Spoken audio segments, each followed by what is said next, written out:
Oh. Pero I think itong si Robin, walang alam eh. Mga DDS yun. Alam, hindi alam ni Senator Robin Padilla. Yung mga yun is troll farm. Isang Yusek daw ang isang Yusek daw ang kausap nito. Partner, alam mo na ba yung kwento? Saan? Kwento! Anong kwento yan, partner? Si Wonderful Tonight. Naku po, parang kilala ko yan Ito ba yung tinatawag na Benga Boys ng telebisyon? Benga Boys? Benga Boys. Nakakaya naman gumamit ng Maraming Benga binibenga to Marami na palang nabenga. Eto nga, partner. Nagsabi nito ni Senator Robin. Natawa ako.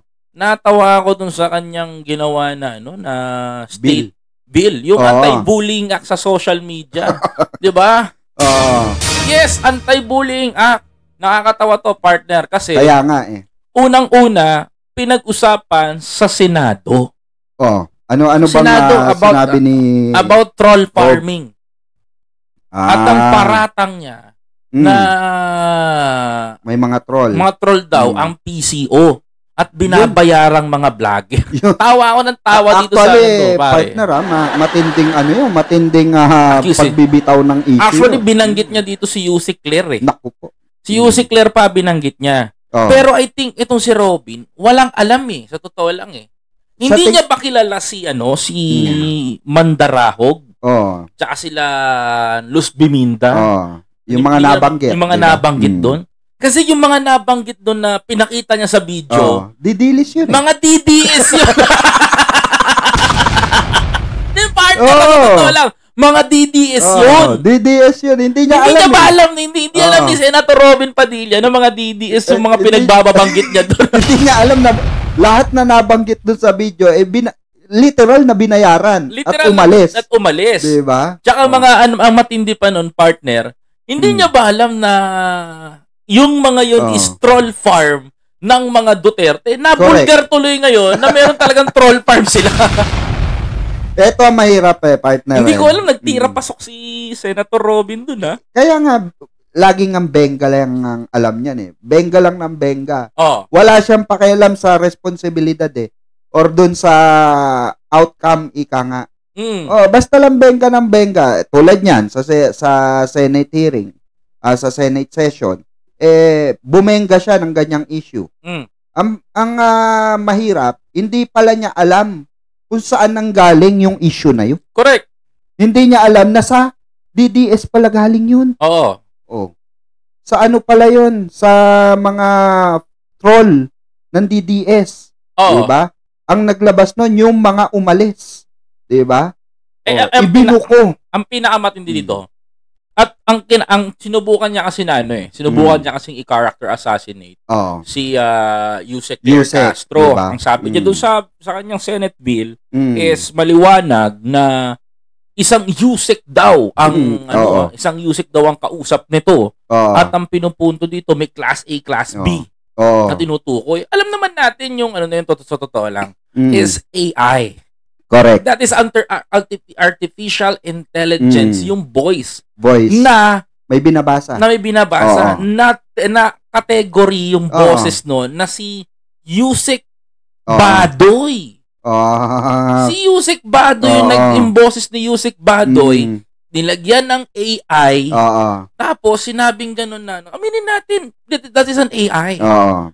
Obvious naman Obvious. Alam mo, common sense naman Pag pinadaan mo nga yan sa AI tracker, talagang lalabas AI. Hindi, si Yusek Badoy yun. Ngayon, yung boses niya yun, boses niya. Ang sinabi nito ni Senator Robin is si Yusek Claire Castro. Yun na mahirap dong partner. Doon niya kinaracter assassinate yung tao, sabi ko, patay ka. Ipinalabas niya sa sambayan ng Pilipino. Hindi siya sigurado Diba? Pero tahasan niya talagang pinangalanan. Pinangalanan talagang pinanindigan mo yung Yusek daw yun. Hindi, diba? ang mahirap nito, partner, at nired tag mo na. Correct. Nired tag mo pa. Oo. Doon ka mapapahamak sa totoo lang. Kaya nga Kaya, di ba, natuligsa din siya dun eh. Oo. Talagang kinana siya dun ni Tito Sen. Oo. Talagang inupakan din siya ni Tito Sen dun. Saka dun sa yung mungkatin mo, partner, kung gaano ka obob itong sorry for the word yung mga umiidolo diyan kay Binoy, gaano ka obob itong tao na ito na yung short clip, partner, ni Pangulo, yung alam ko yan. That is diba? That is a biruan. Oo. That is a joke of the president. Yung sinabi niya, meron akong nag-hire ako ng mga troll. Di ba? Kasi joke ni presidente yun. Doon I think hindi ako magkakamali, that is the party in Ilocos. Yes. So nanalo si PBBM, nagpasalamat siya doon sa mga cameraman niya, team niya, sa BBM blog na So sabi niya gano'n, nag-joke siya. Actually, the president is a joker. Akala ko ba naman kilala ni Robin Padilla itong si Presidente Marcos? Dahil lang dun sa crop na video. Actually, crop talaga yon. Sa totoo lang, crop talaga yon. Crop yung video. Why? May sinabi pa si Presidente Bongbong Marcos sa joke eh. May sinabi pa sabi ni Presidente, nag-hire ako ng libo-libo na mga troll. Andyan si Emerald Riddle, Franz Imperial. Dalawa lang yung binanggit niya. Pero diba? That is a joke. Diba? Sabi nga ni kaya sinopla siya ni Tito Sen. Diba? Ang sabi sa akin Tito Sen, I know that specific event I was there. That because that is a joke. Diba? Joke yung sinabi ni Presidente. That was joke. Kaya nga tawang-tawa ako. Dito pinatulan niya talaga. Pinatulan. Grabe mga kababayan. Ang laki niya dong ang laki niya X doon. Tapos tapos ipipilit niyang ipasok. Consistent pa si Senator Robin Ang ganda pa na sinasabi niya. Talagang siya yung talagang tinding confidence na sasabihin niya talaga na ito fake news Kasi pinag-uusapan yung budget nga naman ng PCO. So, sa pagiging confident niya doon, nakita ng tao kung gaano siya kawalang alam doon sa nangyayari. Speaking of social media, partida laman pa siya ng social media. Oo! Diba? Tapos hindi niya alam kung saan nanggagaling ito at kung ano yung mga specific event na mga nilalabas pang atake sa Pangulo. Correct. Diba? Yung mga ginagawa nilang kinakrap nila tapos ipang nila sa atin. Diba? Nakakatawa doon, partner. Isa pa sa mga nakakatawa doon. Syempre, yung dignity mo. Correct. Bababa yung quality mo eh. 'Di ba? If you are Senator Robin Padilla, bababa yung quality mo. 'Di ba? Imaginein mo makikinig ka, paniniwalaan mo yung isang AI. Correct. Second, paniniwalaan mo yung joke ng Pangulo para lang maipasok yung Senate bill mo na Anti-Bullying Act. Kaya dyan lumalabas, partner, na kailangan talaga ng isang senador na merong tamang pag-uutak. Hindi ka naman sinasabing mali yung pag-uutak nito. Actually, may utak naman si Robin. May utak naman. Mali nga lang. Ang akin lang kulang. Ang akin lang doon, partner sa totoo lang, akin lang. No? Ang akin lang sa totoo lang. No? Sana bago mo inangat yan sa plenary hall, correct. pinag-usapan doon sa plenary hall, inalam mo muna yung background. May staff naman siya siguro, partner. Siguro naman meron ka namang research team. 'Di ba? Meron kang mga fact checkers, 'di ba? No. Correct. Diba? Kasi kung ako man kay Robin, partner kung ako man kay Binoy, meron naman akong team na makakapag fact check niyan.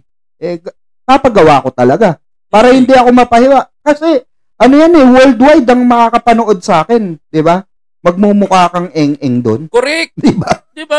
Imagine mo, you are a respectful senator in the Philippines. Tapos maniniwala ka sa isang AI voice recorded. Correct. Tapos maglalabas ka ng joke ng Pangulo and you will saying that si President, merong mga ganito, maniniwala ka ba? You attacking the President in character assassination. Correct. Ina-assassinate mo yung character. Especially si Claire Castro, inatake mo siya in part na nagbanggit ka ng pangalan. Mas okay sana kung yung boses yung recorded na yon. Pinaporensik mo na sa NBI sana, 'di ba?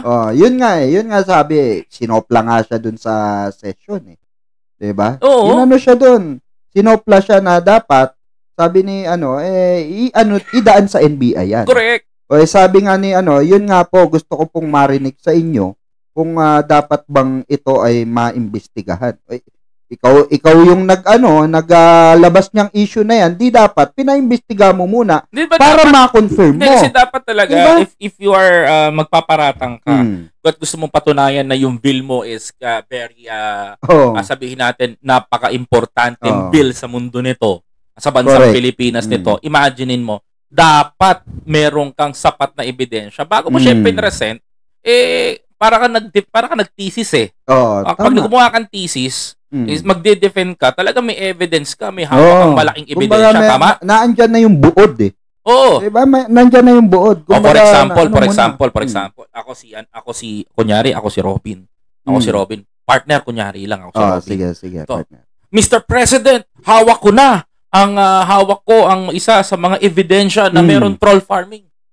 Ganun. Ito yung boses pinag-usapan, bla bla bla. Pinaforensic expert ko to sa NBI. Correct. Diba? Ganun sana. Kaso ang nangyari, partner, alam mo ano nangyari, partner? Wala nag-character assassination lang siya. Binanggit niya pa yung pangalan ni Yusek Castro. Obvious. Diba? Obvious na obvious. Second, na magagawa ka ng ganung issue, diba? Sinubukan niyang gipitin yung PCO na gumagamit daw ng troll farm. Yun ang sinabi niya pa, partner, maliwanag na sinabi niya na itong PCO may troll farm to kasi sabi ni Presidente Bongbong Marcos, pinaniwalaan mo. Diba? Pinaniwalaan mo yung joke. Nakakatawa daw, partner. Parang gusto niya mangyari dun sa session na yon. Itong Senate ay maging NBI. Diba? Yun yung kaya personal ko to mga kababayan. Yun yung nakita ko, parang gusto niyang gawin is maging NBI. Ang mismong Senate ang mag-fact check dun sa mga dala niyang AI. Ano bang klase ito? Partida, mga kababayan, number 1 po yan. Parang nabudol ba ako?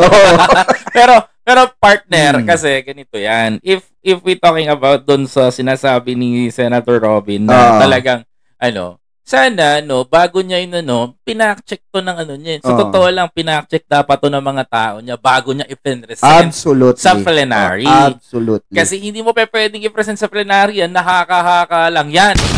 Di ba? Kasi actually, ito kaya siguro ganyan si Senator Robin. Siguro, namimiss na niya yung hearing. Gusto niyang may hearing session ulit. Alam mo kung bakit? Yung kakanin, partner. yung mga siomay. Puto. Wala na Pag session kasi wala tubig lang Walang snack. Pangmukbang. Hindi niya tuloy na pagtritripan yung hopya ni Marcoleta.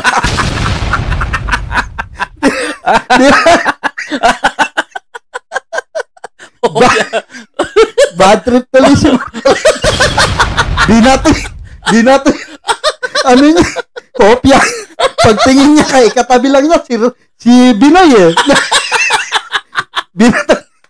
ubus na Sabi niya siguro, isa pa lang to Isa pa lang nakain ko. Ubus na. Ginanang binalibag na gano'n. Paano, pre? Sabi, diba? Ibang klase. Kaya siguro gusto niya magka-hearing ulit. Para may libre siyang hopya. Talagang pinanindigan yung pagiging bad boy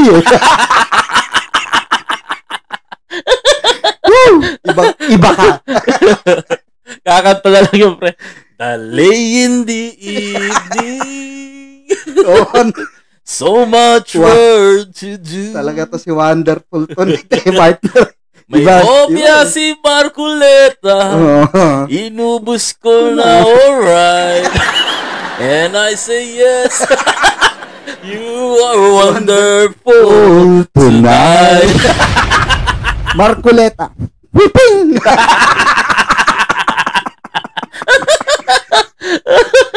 Bad. Ito nakakatawa ng partner. Ito pa. Di kinarakter assassinate na si Senator si Attorney Claire. Pucha, sinopla naman siya ni Senator si Senator Legarda. Oo, di ba? Doon sa PCO. Ginombag ni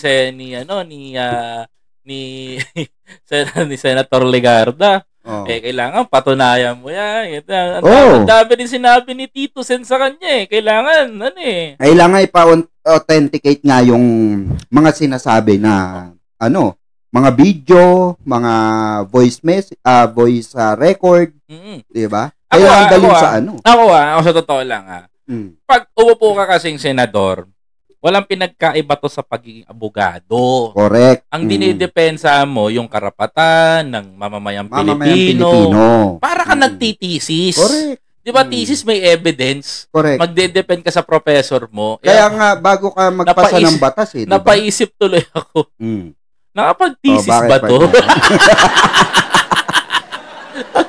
Actually may sagot sa'yo si Binoy Pag-aaralan ko muna. Ano? Pag-aaralan ko muna. Pucha mahirap.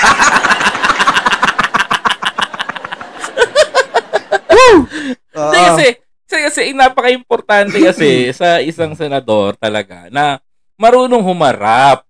Correct. I agree with you, partner. Totally. Actually, Senator Marcoleta, tutusin, magaling dumepensa Diba? Magaling. Ako pinupuri ko sa pagiging defense niya sa mga Duterte nga lang. Sa Diskaya. Sa Diskaya. Pinanindigan niya talaga yung dapat panindigan. Itong si Senator Robin, di ko alam kung ano talaga. Handa nga daw siya magbitiw sabi niya, kung talagang magbibitiw ako. Gawin niya na kamo. Hindi, sa akin lang parang kailangan natin ng reforma sa Senado. 'Di ba? Like isa sa pinaka natuwa nga ako kay Senator Robin Padilla. May natuwa naman ako sa kanya. Sobrang saan sa pagkain ng hopya? Hindi sa pagkain ng hopya. Saan? Ang sabi niya kasi na may session noon, nabilib talaga ako sa kanya. Napakagaling niya dito Biruin mo talagang napasaya niya lahat yung buong crowd. Talaga, promise pare. Sa sobrang galing niya, napasaya niya yung buong crowd. Alam mo bakit? Yun lang. Bakit? Alam mo paano?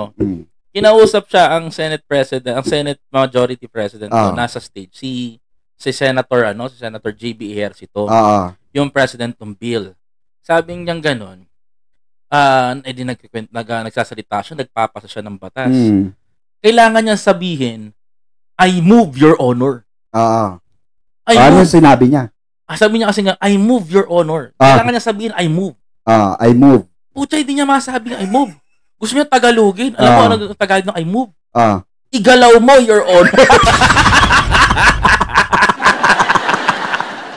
Di ba? Imagine mo Kasi sabi niya gano'n, kailangan ba natin mag-English dito palagi? Kailangan natin mag-Tagalog. Question niya di ba? Question niya, dito na. Dumating na, hindi siya talaga nagsasalita. Gusto niya sabihin, hindi niya alam na sasabihin niya kailangan, I move to procedure honor. Ibig sabihin, all the way, may I move. Gusto niya hindi niya alam kung paano sabihin. Kung paano Tagalogin. Gusto niya Tagalogin. So, napaisip mga tao doon sa plenary. Ang ibig sabihin ni Senator Robin, Tagalogin yung I move. Igalaw mo your honor. Iba talaga. Iba talaga. Iba talaga si Senator Robin. Iba talaga si Paring kung gusto mo ng laugh trip, isa lang muna. Diba? Igalaw mo your honor. Yung itatagalo pag tinagalog ng mga mambabatas din mag-English. Kabaliktaran nga partner yung niya yung tawag dito, yung duty niya sa yung kanyang pagiging artista at ang duty niya sa Senado. And then, what the lesson is wag tayo tumingin for fame. Correct. Wag tayong tumingin sa itsura, pogi. Ang tignan natin yung tignan natin dito sa atin sa bansa natin. Meron bang may magagawa ba ang taong bayan? Ano ba ang benefits ng taong bayan? Meron ba tayong magandang kinabukasan? Kaya ba tayo paglaban ito? 'Di ba? Correct. Kasi partner, ako to be honest, mahilig ako sa mga movie ni Robin. Oo, idol ko yan. Pinapanood ko yan. Pero sa movie. Pagdating kasi sa politika, kahit na sabihin mong idol ko, hindi ko basta-basta binoboto. Tinitignan ko yung qualification ko bilang isang botante. Oo. May qualification kasi tayo bago tayo magboto. Ano ba, kagaya nung sinabi mo, ano ba yung magiging benepisyo ng taong bayan sa'yo? Meron ka bang alam sa batas na ipapasa mo? Meron ka bang alam na ikabubuti ng taong bayan, ng sambayan ng Pilipino sa ipapasa mong batas? Yung mga ganong klase, kasama po dyan yung background, syempre. Titignan mo dyan yung background. Ano ba yung background nito? Hindi pa pwedeng, hindi, mabait to O nandun na tayo, common ng, mabait. Pero ang tanong, diba? Ano yung mabait at ano yung merong malasakit at alam? Correct. Diba? Magkaiba po yun. Hindi ka pa pwede maglagay sa Senado talaga ng talagang lower grade. Correct. Hindi pa pwede. For example na lang kung kaya nga lagi kong kino-compare sa mga vlog ko itong si Binoy at si Sentry. Alam niyo kung bakit? Isa lang ang ibig kong sabihin. Ano? Ibig sabihin nun, magkaiba yung top-notcher at yung hindi nakapasok. Akala ko sasabihin mo snatcher. Hindi yung top-notcher sa pagpasa ng batas at hindi yung hindi nakapasok. Kala ko talaga. Kasi wala pa naipasok. Kala ko sasabihin mo, Pico, snatcher. Baka naman masyado mapikon sa atin, baka nanonood yun. Sorry Senator, pero legit yan. Totoo opinion natin to. If you're a politician, you must open for the criticism. Of course, diba? Na napapansin natin. Aminado naman siya ron Diba? Aminado siya, kaya nga sabi niya, sa susunod, di na siya tatakbo. Final na niya to Final retouch na niya ito. Pero sana... Hindi boboto pa. Hindi kasi sa naman, nakita naman natin sa lahat ng pinasok niya, parang wala naman nasabi matino. Kaya nga. Diba? Ito kasi nakikita natin personally. Diba? Nakikita natin sa television, nakikita natin yung asta niya, nakikita natin yung pagsasalita niya. Kaya nga sabi ni Sentry, eto ba, nag-matured na? O high school pa rin? Square na lang. in fairness, pero in fairness, kasi inaabangan ng mga taga Mindanao. So to be honest, many, I think there is a 5 to 10 or more than 10 na nakausap ko Muslim is very disappointed to Senator Robin Padilla. For example, the Muslim community in Baguio. Sabi ko, di ba kaibigan yun si Senator Robin? No. Sabi nga ng mga taga-Baguio, nako, pul-pul yun. Sinabihan niya gano'n. Sinabihan siya ng gano'n. Bakit? Kasi hindi nararamdaman ng mga Muslim yung kalinga. Eto ba yung partner, yung mga bumaba? Alin? Nung mga BBM na Muslim? Hindi sila yon. Actually, nasa Burnham Park ako ng mga panahon. Okay. Together with my family. May kami nakasalamuhan ng mga Muslim. Ng kapatid na Muslim. So, sa gilid-gilid lang yun. Nagtitinda sila ng lobo na umiilaw. Napagkwentuhan nga yan. Sabi ko, hindi, wala doon silang bilib kay Senator Robin talaga. Kasi hindi daw nila maramdaman yung pagiging isang Muslim. Huwag nga daw na Muslim ang tawag nila. Correct. Diba? Hindi naman natin masisisi, partner, kasi talagang nakikita Hindi, dapat siya mismo ang magpakita na hindi hindi nasayang yung boto ng mga Muslim sa kanya. Correct. 'Di ba? Hindi legit to mga kababayan Kasi alam natin mga kababayan na siya yung naging number 1. Oo. 'Di ba? Ilang milyon katao ang bumoto sa kanya. Tapos ganyan yung ipapakita niya. Yung diba? Nakaka-disappoint talaga. Ganyan yung performance mo, diba? Kasi ang in-expect ng tao sa'yo, hindi ka lang basta artista, may puso ka. So, ibig sabihin nito, nadala ka lang sa kasikatan ng Duterte. Tapos maririnig pa niya. Maririnig pa ng mga kababayan nating Muslim, kapatid nating Muslim, na sunugin man siya, mangangamoy Duterte siya. So hindi ka mangangamoy banal. Diba?